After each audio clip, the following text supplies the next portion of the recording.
Welcome to Detoxicity, a podcast by men, about men, and for everyone. My name is Mike Joseph. I created this show back in 2020 with the design to create an alternate, or maybe not even an alternate, a wider picture of what masculinity means.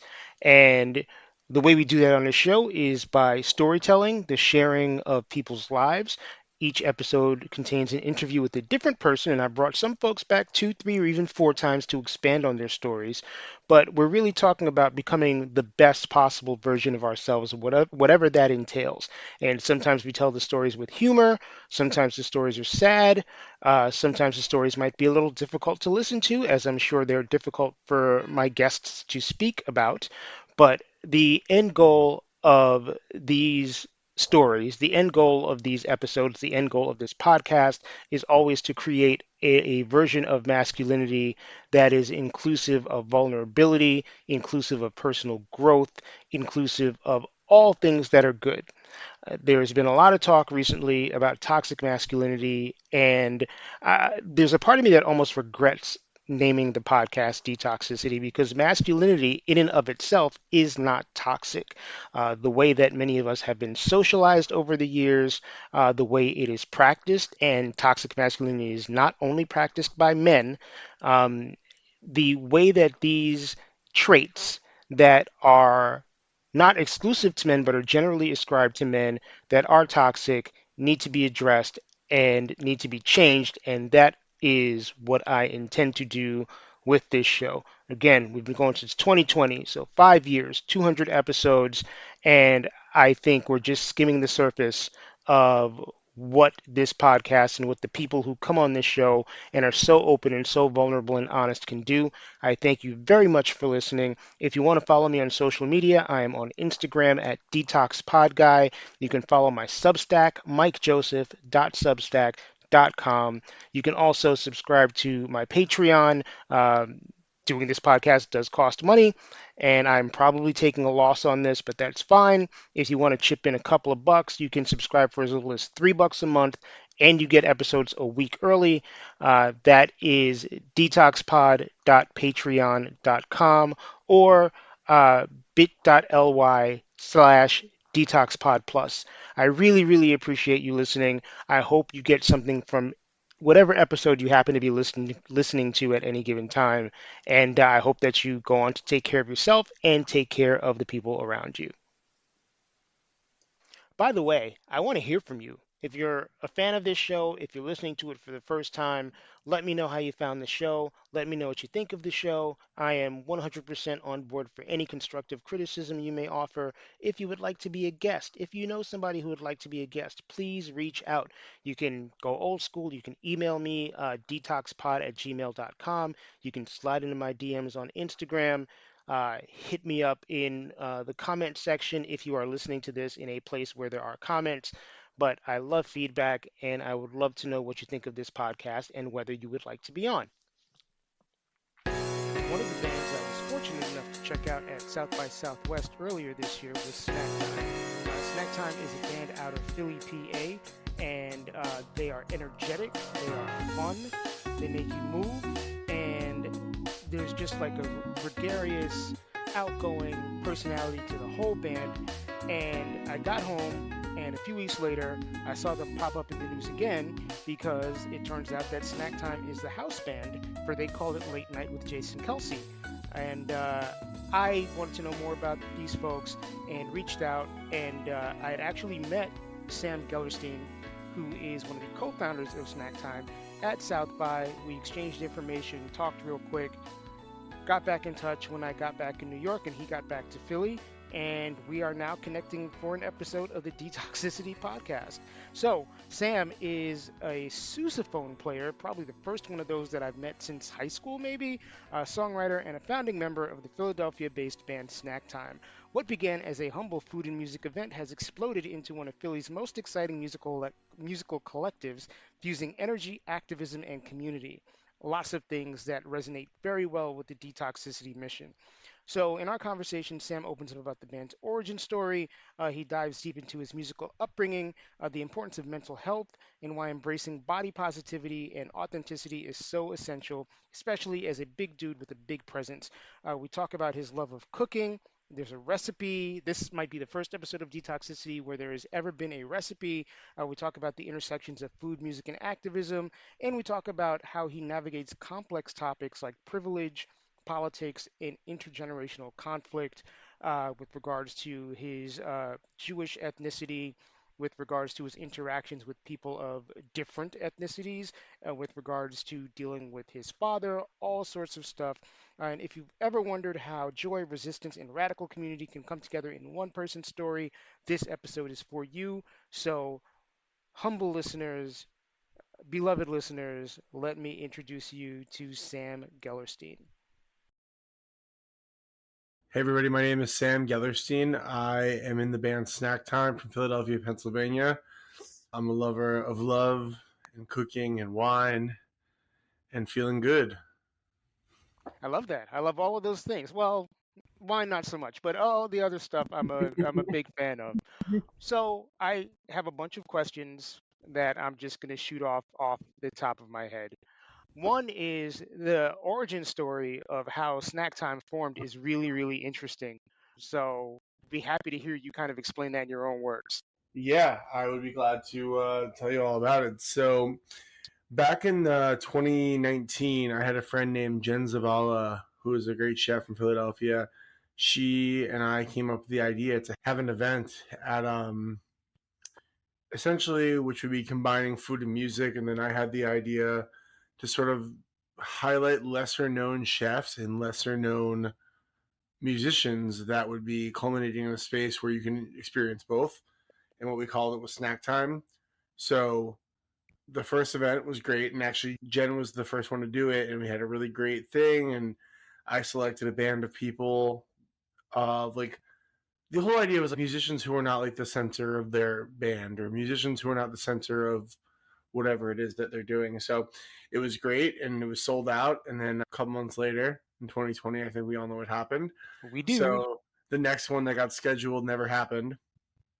But it was really kind of a really great moment for me because I had spent so long being I guess that support musician, that musician who was more of like a teammate rather than a doer or a leader, I guess. And not to say there's anything wrong with that. It was something that I really valued for a long time, but I had the taste to be able to put on my own thing and it felt very special. So there was a brief moment where me and a man named Jeff Bradshaw were putting on these anti-racist brass protests, basically, where we'd be putting together these big brass bands full of people and gathering in public spaces to decry police brutality and support voters' rights and sort of discuss voter suppression in certain lower income neighborhoods and things like that. So that went really well. We did that for a while. And then finally, around August or September, the COVID restrictions had loosened up a little bit for outdoor dining. So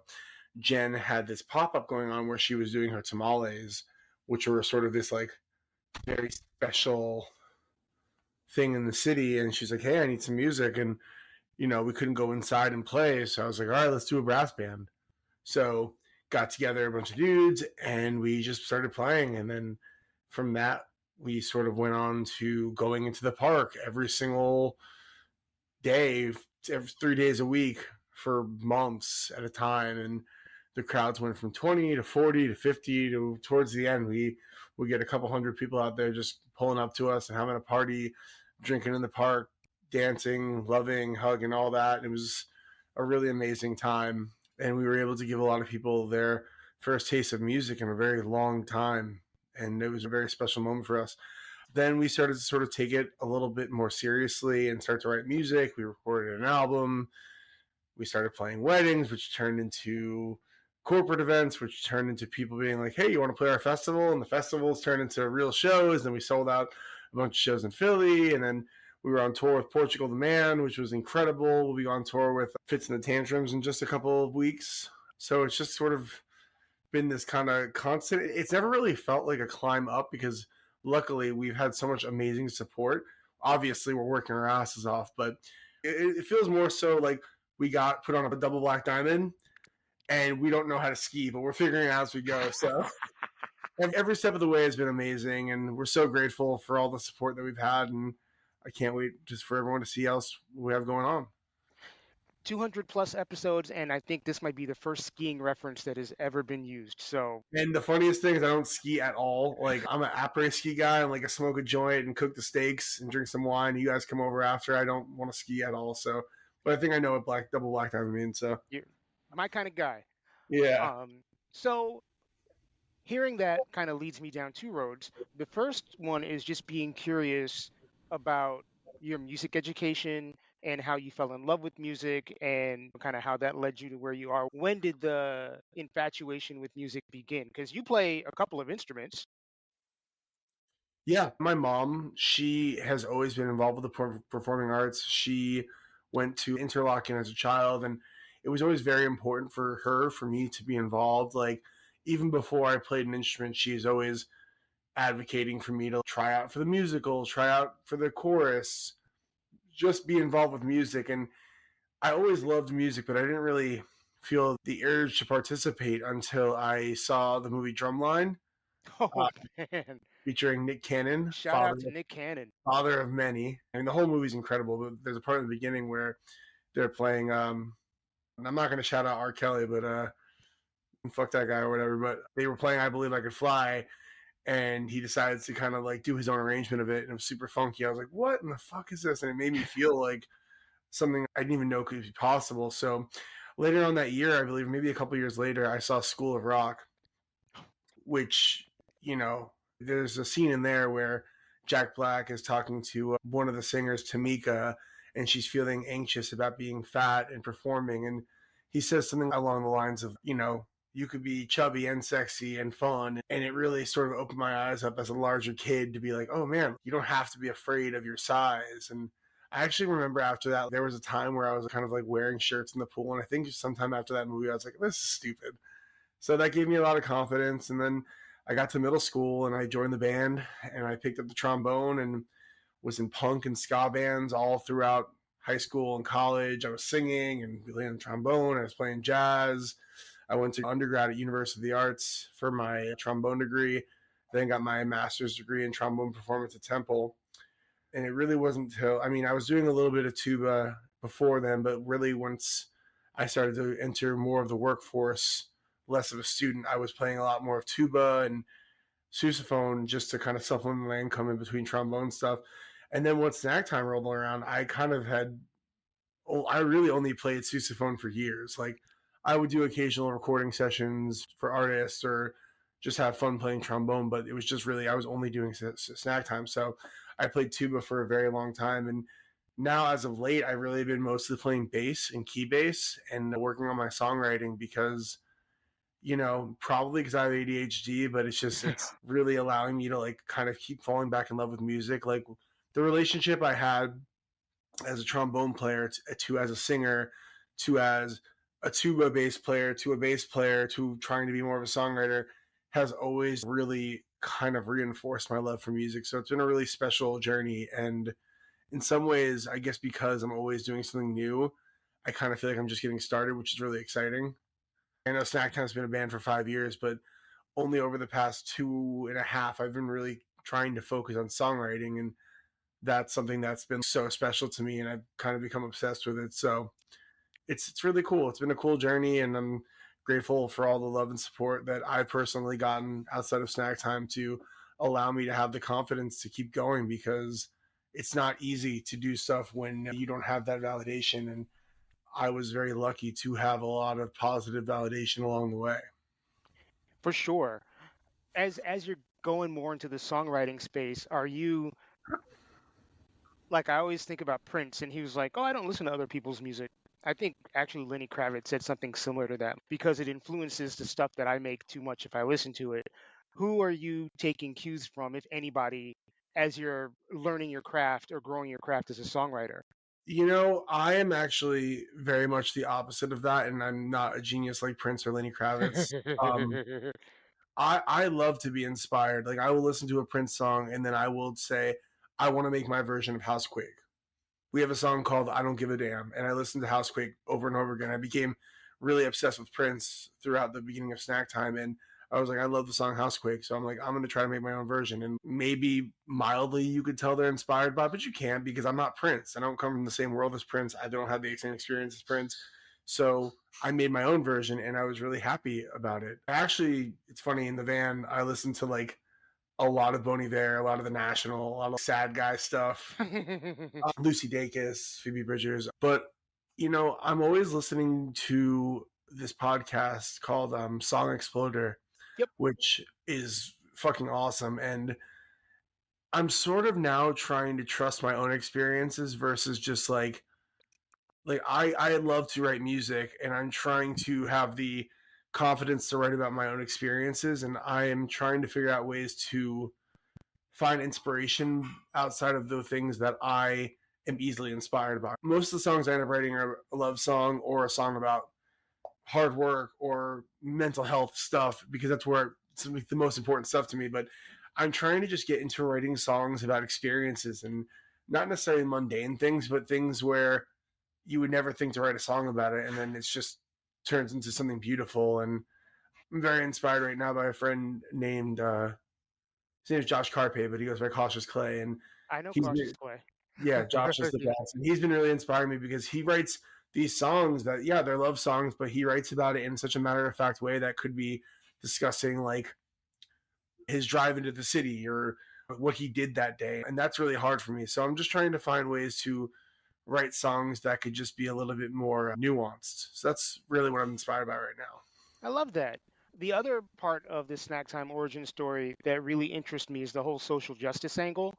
I follow you on Instagram and you talk a lot about social justice and politics. And I'm wondering how your political views were shaped because you're definitely, for listeners of this podcast, Sam, you are on the right side of things. Right meaning correct, not right meaning politically right. But you are definitely being vocal and using your voice and using your privilege to activize for a better, fairer world. I think that for me, it's funny because I have a friend who me and him reacquainted each other on Instagram a couple of years back, but we were friends in middle school. And he sent me this picture of this drawing. We were like graffiti writing. I was never any fucking good at it, but I wrote in his sketchbook, and it was this fucking super graffiti thing that said, like, fuck the pigs. And I was probably 12 or 13. And I don't really know why I meant it. I think it was more so just radicalizing myself through punk rock or whatever.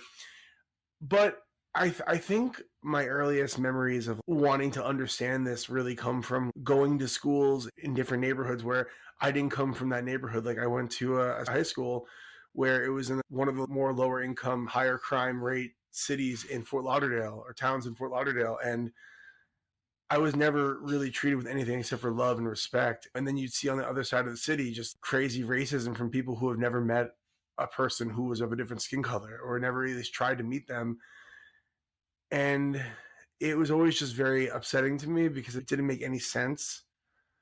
And from then, I guess I just sort of kept digging from there. I mean, as a young Jewish man, you're taught very young that Palestine is a bad word. And I remember very early on, I was not jiving with that because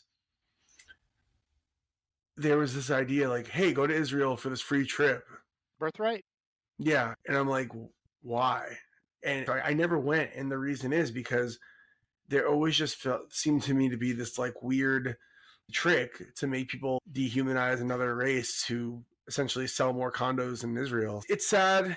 And I find now that where I really stand is that it's hard for me and it's something I've had to learn, but I do have empathy for even people who I really disagree with at this point because we have been so destabilized as a human race based off the greed and sickness of billionaires trying to pull us apart. I just started listening to Howard Zinn's History of America, and I'm just now learning, like, even in the early days of the slave trade, where there was white slaves and black slaves, that they would incentivize white slaves to hate black slaves by giving better preferential treatment or the ability to buy things. And that was only because it was harder for them to enslave Black people. So they decided to be like, oh, well, you're on the same side as me. And that never really ended. And that happens between race, between communities, between gender, between sexual Sexual preference, between sexual intensity. Oh identity. yeah. And the only reason is they want to be able to control everybody through fear and hate so that then no one really sees them skimming the top of everything and becoming richer while everyone's being like, this person's causing my problem, this person's causing my problem. But if you look up, you can kind of see that the only people who are really causing the problems are the puppet masters up top. So it's disappointing and it's really sad to see what's going on. But that's all to say is like, that's why it's really important for me to be involved. And as a white man, I try my best to not speak too loud. I try to have my actions speak louder than words because it's without no question that I don't live the same life, but I just try to be as good to people as I can and try to let people know that I got their back. I respect that. Yeah, it's all I can do, you know. I I, talk a I lot, and the lines between the conversations I have on this podcast and the conversations I have with my friends sometimes can be really blurry. But I talk a lot about my cisgender straight white friends and how they can't just hide in the background and be like, well, I'm a white guy, I can't say anything. You got to be vocal too, because at the end of the day, if they put you in a room and you say something, and they put me in a room and I say the same thing, what you say is going to have more perceived value in a room full of other powerful, potentially powerful cisgender heterosexual white people. yeah, I mean, at the risk of virtue signaling, so it's not ever what I want to do. I make it very apparent to my friends of color and my friends who may be under more police stress that I'm always willing to step in front of them for a cop. Like I will always step in front of them to be the first person that a cop has to talk to or that a cop has to deal with because at the end of the day, I know not only as a white man, not only a straight man, but also a physically imposing person Big that dude, yeah. I'm more likely to be able to deal with that kind of stress without anything bad happening. And that's not to virtue signal. It's just an example of something that I believe I can do without posting an infographic every 14 seconds on Instagram because it's where I used to be, I think. And I do believe that that's still effective, people sharing information. But unfortunately, I feel like we're becoming so desensitized to pain and anguish, seeing everything that's happening every day that people aren't like, they're like, oh, that sucks and click by it. And so I think that direct action as much as we can is always going to be the most helpful thing. Yeah. And I do think that if there's any sort of positive to anything going on right now, and there's not a lot, I think that people are now more likely than not going to do something about it versus the sleep medicine that they've been on for the past 4 years. I think now it's like, okay, cool. Well, you said this was going to happen, so go fucking do something about it. So I'm looking forward to more organizing, more protesting, and see what we can do to push people and not be controlled. Awesome. Hey, related but not related, you have been fairly vocal. I've noticed you've done a couple of podcasts about mental health, particularly about men's mental health, which is by and large what this particular podcast is also about. Obviously, mental health is part of your story. So, share as much or as little as you would like. Yeah, no, I mean, it's maybe the largest part of my story. And wait, isn't there a stress ball? Aren't you clutching a stress ball right now? Is that what's in your hand?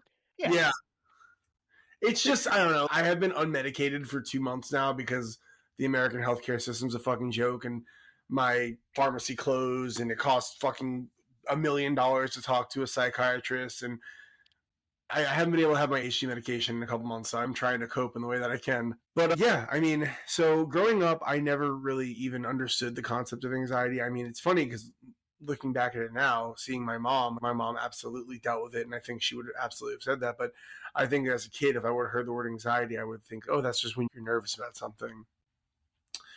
I got through high school and I felt like a relatively well liked person. I felt like I was in a place where I was comfortable and I had my community.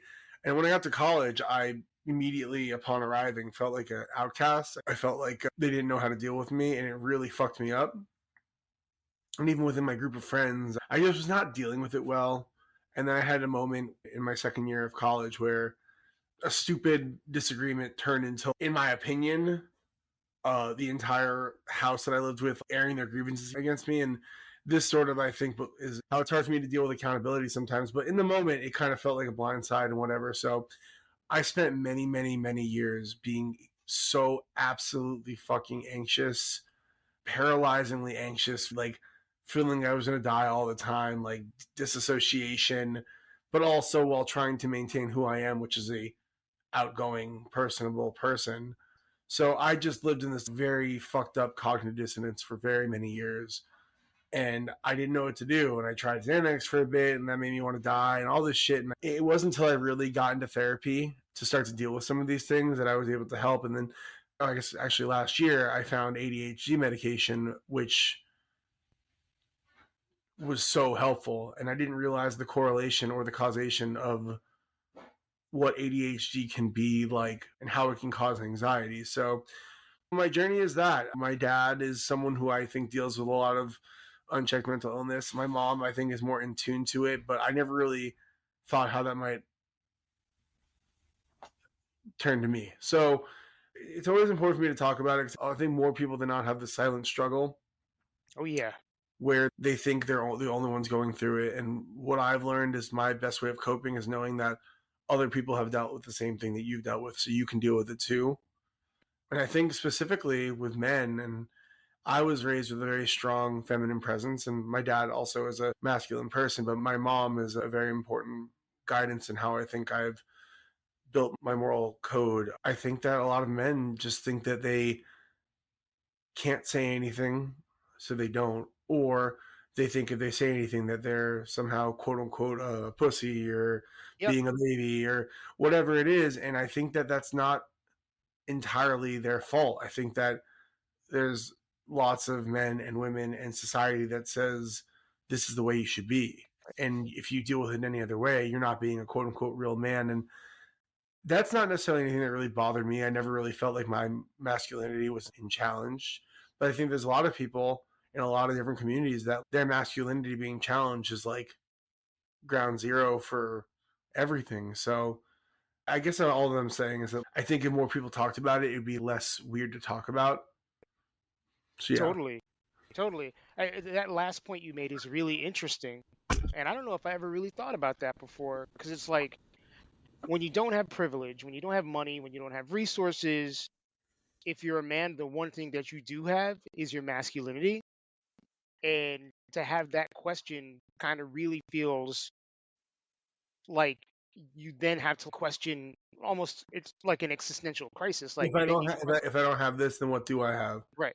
And this is, you know, I'm not a person who comes from wealth. I'm not a person who comes from money. I come from lower middle class. We got by, but I was not living in any large way. But what I notice is that even with my dad, who, like I said, unfortunately, is a person who is on the side of lots of bad shit going on. And I think it's directly because of his dealing with not his masculinity, his identity being questioned.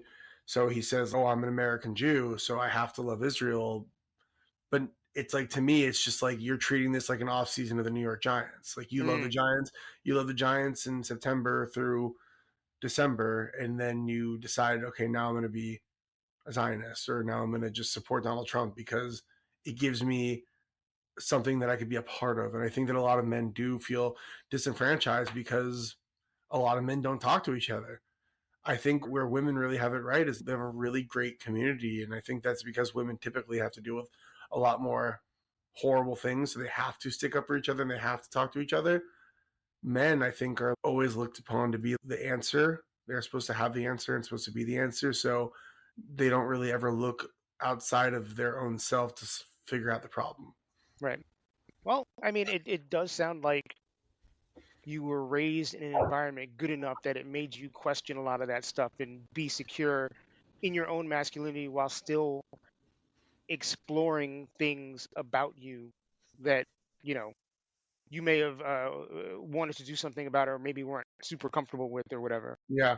I mean, that's a huge thing, is that I was raised on both sides, from my mom and my dad, to really have, with my mom, I think, empathy and compassion and love, and my dad with being helpful. My dad is so helpful, would stop anywhere to help anybody. But I think where he's got it flipped is that he can't see anything outside of his own perspective. So if he sees a person in the street who's seizing out, he'll go help them, but he can't see on the other side like children being murdered as the same thing. So it's hard, and I've tried to talk to him about it in the past where I think I've been more dismissive and more argumentative about it. I think now I'm just sort of like trying when I can to tell him when he's wrong, but not also destroy my relationship, because I also believe that's the hard thing. When push comes to shove with all this is I will cut people out of my life, and I do all the time.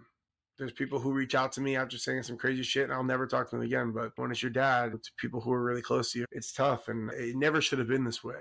I don't think it ever should have been this way for the world to be so polarizing.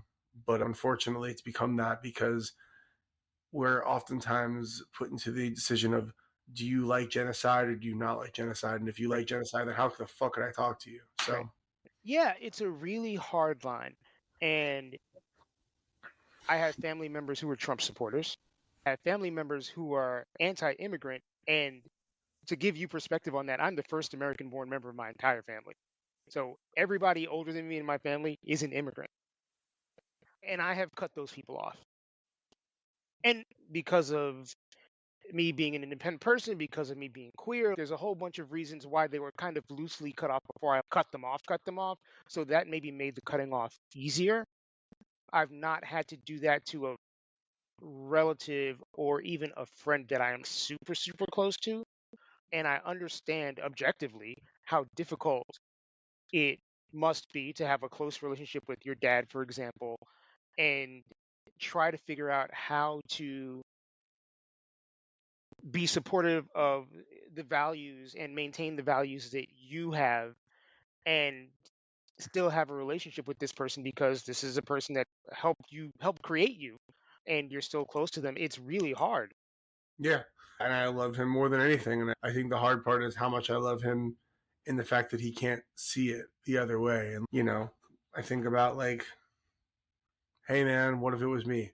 How would you feel? And I know that he would do anything to stop my pain because that's the kind of person he is. He's loving and caring, but he unfortunately has been propagandized by the power of evil, and that's what they meant to do. That's what they want to do. I mean, Right. it's not just him, it's fucking at least 50% of the American public. And then on the other side with Democrats, it's like it's the same shit. It's like everyone is just like picked a team to be like, this is my morals, and that means don't talk to me about anything because this is what I subscribe to. And here, I don't want to talk about it. There's no nuance, just like, this is who I am, and let's not talk about it anymore. Because the sad and scary thing to everybody is that they don't understand that, yeah, dude, this shit does have fucking nuance.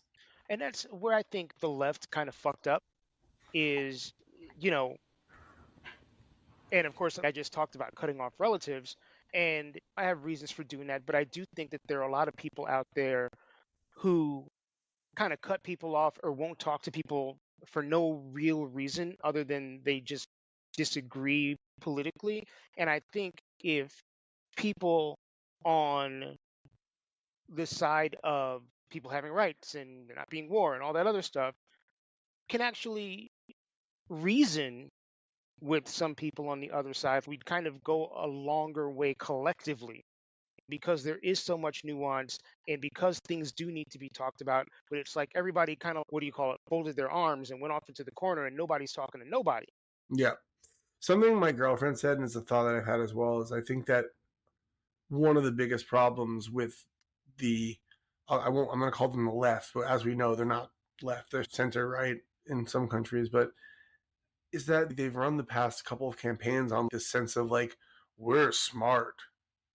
Somehow it makes you better to vote for fucking Joe Biden than to vote for. And what that's done is create a bunch of people who are like, you think you're smarter than me? You think you're better than me? I'm going to show you how much better and smarter I am. And it's created this unstable environment where we have a bunch of people who, whether or not anyone's saying it, think they're dumb. And here's the thing, I do too.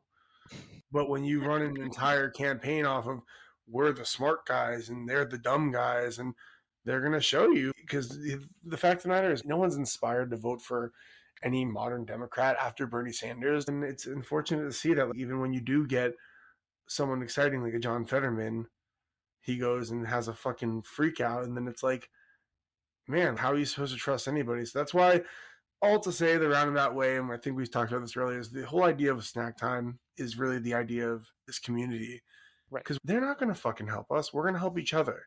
There you go. The, Community is the way. the politicians aren't going to help us. The cops aren't going to help us. But if we take care of each other, when someone needs help, you pick them up. Yep. You learn that. You learn that at the hardcore shows when you're fucking 13. If someone falls down in the pit, you pick them up. Pick them up. I love that. I love that. I believe the same thing. Now, that's actually a really good segue into one other thing that I've noticed about you from stalking your Instagram and doing other stuff is you're a fucking foodie. I do like to cook. Right now, I'm cooking some yummy crispy tofu Wait, upstairs. oh, I was about to say you're cooking during. You don't have like pots and pans in front of you while we're talking. Oh no, I'm in my office, but no, Sarah is going to take it out of the oven when it's done. It should be now. I was about to be like, holy shit, that's amazing. No, but I have done it before. Actually, it's funny. I was in another meeting. I have this big cubicle that I put downstairs, sort of as, I guess, like an ironic statement to be like, yeah, I do have a job, whatever. So I have a cubicle in my house. But anyways, I do love food. It's a huge part of my life. Snack time, as you know, started out of food. We, even up until recently, have done curated menus. We've done wines. We've done beers. We've done food events. We've done all sorts of things. And it's a huge part of what we do. And something I've always said is I believe that the struggle of the chef or the struggle of the line cook is the same struggle as the musician. The musician is underpaid typically, just like the line cook. They're expected to work late hours and holidays like the line cook. They're expected to, no matter what the fuck's happening in their day, they show up and they're supposed to sound good or cook good food, and you cannot fuck up Yep. and you can't really call off.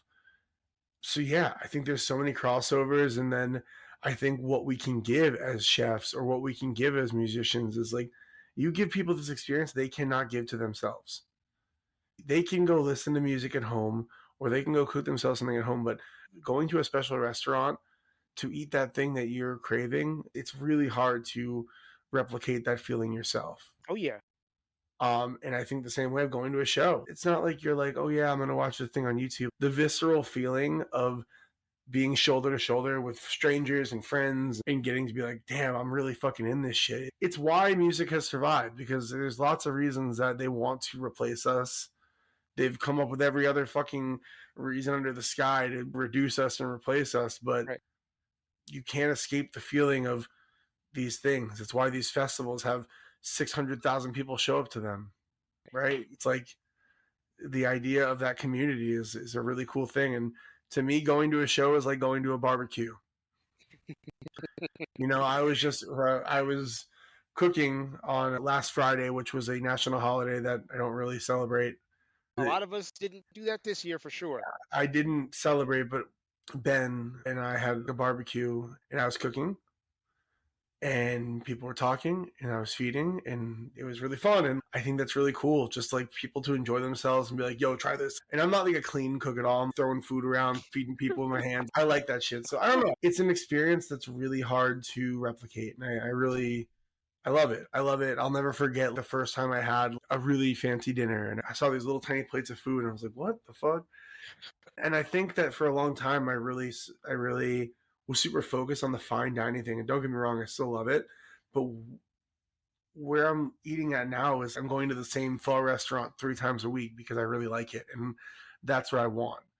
And I'm more into like going to find little tiny small spots everywhere because like, first of all, it's too expensive to eat at these expensive restaurants all the time. And I have empathy for them too because it's not any cheaper to buy food and it's not cheap to run a business. They deserve all the business and all the money they get, but I can't always afford that. So it's been fun to find cool stuff around. And yeah, I love food. It's such a cool thing and what it can do for people. It could transport people. It could make people's days better. I think it's so cool. You hit on a good analogy there, comparing live music to eating out, because it is like I can listen to a record at home. I can eat dinner. I can cook myself dinner. But it's like there's that plus the community aspect of doing it with other people who are also doing the same thing. And then there's just a different energy. It's kind of Yeah. unquantifiable. I mean, it's sort of the cosign, you know? People don't typically dance at their house. They're not like, oh, I'm gonna go dance on this. I mean, I might, but like some people, Yeah, I was about to say, speak for yourself. but some feeling that some people get just by like, damn, I'm moving, I'm bobbing along with this music, and it's not like I'm thinking about bobbing along. It's like, no, I'm just here with 50 people or 100 people or 1,000 people or 10,000 people who are all here for the same reason, and that's to listen to this music that we love. And you know, that's one of the cool things. I mean, I don't really believe in the like music is the one thing we can all agree on, because there's fucking idiots who listen to political hardcore bands or Rage Against the Machine and shit, and I'm like, you love cops and you're listening to this, what the fuck are you doing? Yeah, that And those are the assholes who just want to come to the show to beat people up. But I think that it's really cool when a bunch of people can get together and listen to music and just enjoy themselves regardless of what's going on in their life. yeah, it's so awesome to see people get off, right? Even when I would go dancing and watch other people dance, just to see people lose themselves in a moment, and you know that they don't get the opportunity to lose themselves that way. And I've had that experience as well. People who are more reserved in their regular life can go someplace and just be somebody else or be their actual selves. Yeah. I mean, everything, I do think it's what the people we're talking about this whole time, the manipulators, what they want. They don't want individuality. They don't want you to enjoy yourself. They want you to pay for their fucking the TV Yacht, they want you to buy and their streaming wedding. service. No, not even that. They don't want you to afford the yacht. They want you to buy your fucking streaming service and order your Grubhub and stay in your fucking house. And they don't want you outside. They don't want you having fun. It's an act of resistance, man. Yeah, dude. I mean, it's a big thing. And I think that for people to just, like you said, let go, feel the rain on their skin, as Miss Bedingfield would say, it's a cool thing.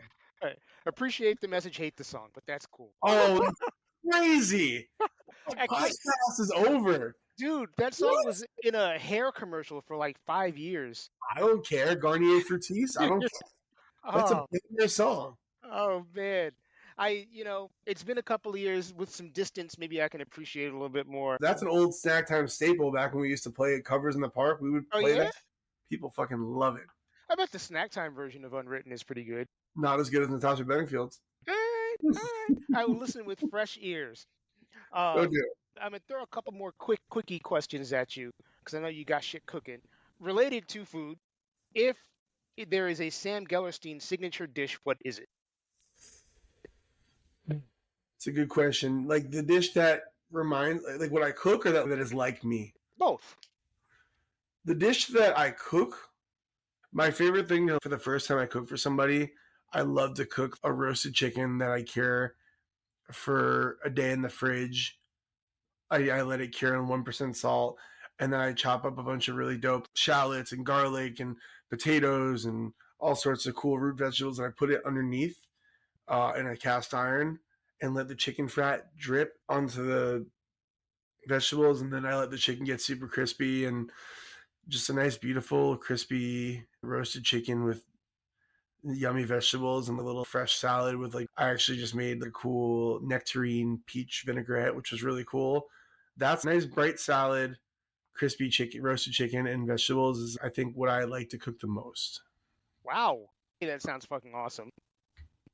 And I Love want to say that it's not that hard. I mean, I'm not a good chef. Like I know how to cook good food. I love to cook good food, but like, I have no technique. I have horrible knife work, all that. But I tell them like, you just put a chicken in the oven at 375, 400, whatever the fuck, and you put it in until it's done, and you know it's done because it's like been like I don't know 45 minutes or something.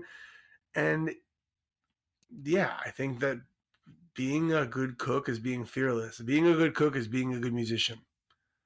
I think you could have all the technique in the world, and you could be one of those people that live on YouTube trying to learn how to do everything, but the food could taste like shit because it has no spirit, no right, soul. no soul. The reason my food tastes good is because I love to cook for people and I love to host, and the cooking is just a means for me to make somebody happy, and I think that's why I love cooking so much.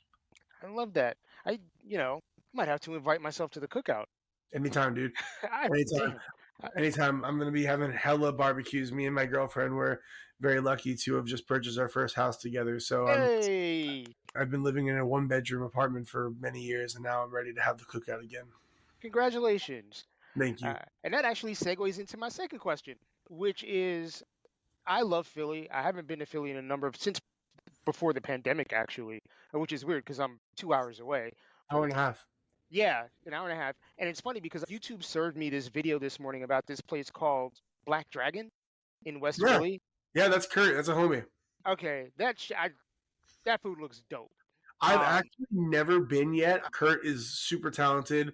He had this really cool business called Down North, which is a thing now. I think the employees of that place now own it collectively, but it hires formerly incarcerated individuals to cook in this really dope pizza place. And they just did a really cool collaboration with Scars in Manhattan, if you're familiar. Dope. Kurt is awesome. The food looks so sick. I've not had a chance to try Black Dragon yet, though.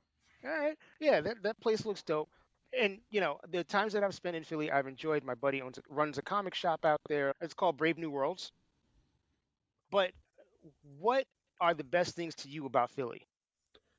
The best things about Philly to me, I think, are first and foremost, I think the fact that it's accessible. It really is an accessible city in the way of you can afford to live here and enjoy your life.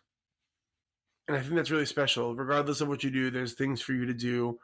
It's walkable, like New York, probably half the cost. I love the chip on its shoulder that Philadelphia has. And I do think that I was listening to some of Black Thought's book.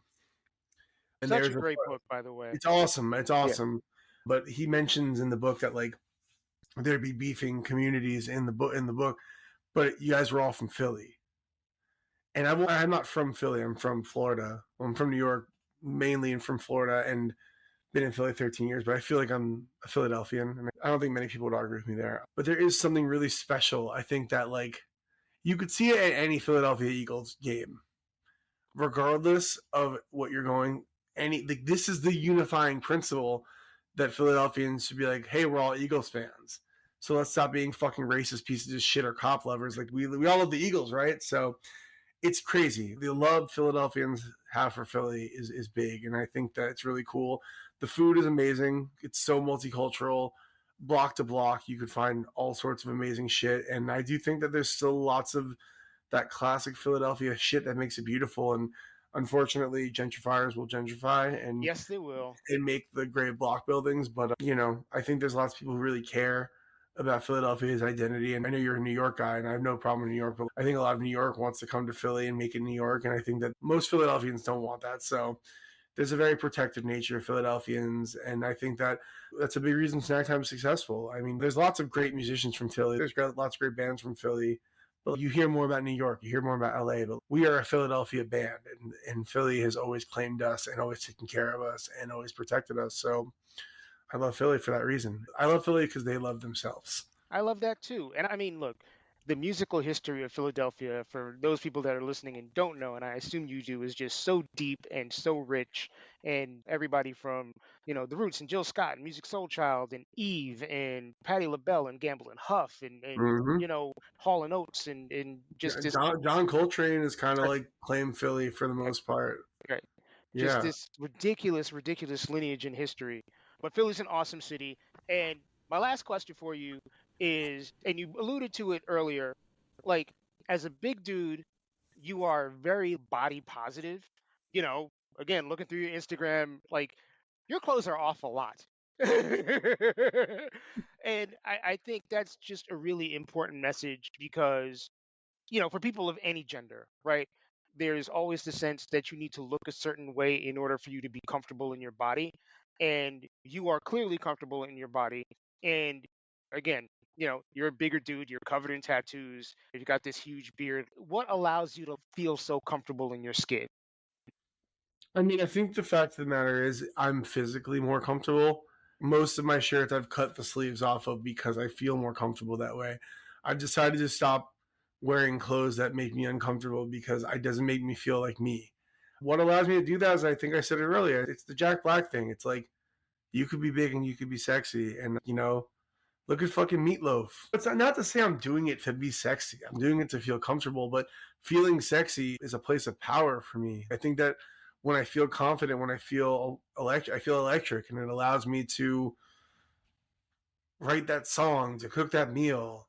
When I'm feeling like shit and feeling all fucking dusty and wrinkled and nasty and sweaty, I don't want to do shit. But when I'm wearing the clothes I want to wear or not wearing the shirt, and at the end of the day, it's like, I have a story that I was in college, and one of my friends brought me to his high school. He was a college student as well, but we went to his high school because he was teaching there. And I walked in, I was wearing flip-flops and a tank top, and one of the teachers took such a fucking issue with it because I had tattoos and I was big and hairy. And he wrote this whole thing to my teacher about how he wouldn't have a positive opinion of me and how I should work in this town and bullshit. And it's just like, I don't know. Sure, I believe there's a time and a place for a t-shirt or a long sleeve shirt or a dress shirt, but just do what the fuck you want as long as you're respecting people, man. That's I like to feel good. Right. Simple as that. As everyone should. As everyone should. Thank you so much, Sam, for taking the time out of your schedule to sit and chat with us, particularly as you were getting ready to eat dinner. I hope the food was really good. Actually, he texted me afterwards and said it was really good. And I look forward to heading out to Philly, hanging out at one of your cookouts, and just chopping it up again really, really soon. Folks listening, if you want to know more about Sam or Snack Time, you can follow them on Instagram at Snacktime Philly. Sam's Instagram is also just Sam Gellerstein. And definitely, if they come to your town and they're playing, make sure you check them out. It is a good fucking time. And also, if you're in Philly, make sure that you check out the places that both Sam and I mentioned. Brave New Worlds is a comic shop. My buddy Brian manages that store, and it is an awesome. I mean, I'm not a comics dude, so, I mean, I guess take it with a grain of salt.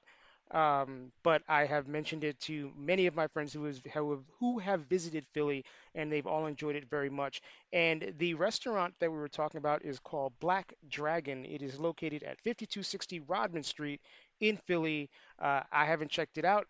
I saw a piece on YouTube about them. Food looks amazing. I definitely want to support a black business, so make sure you check out Black Dragon if you're in Philly. Sam, thanks again for taking the time to be on the show, and we will talk soon. Thank you for listening to Detoxicity. I hope you found this particular episode interesting. And if you are new, I hope you go back and listen to all of the older episodes. Once again, my name is Mike Joseph. I am the host and producer of this show. And there are a lot of things that you can do to continue to support our mission, continue to support this podcast. Follow me on social media. I am on Instagram, Twitter, and I'm on TikTok as DetoxPod Guy. You can also send me an email if you'd like. I'm at detoxpod@gmail.com.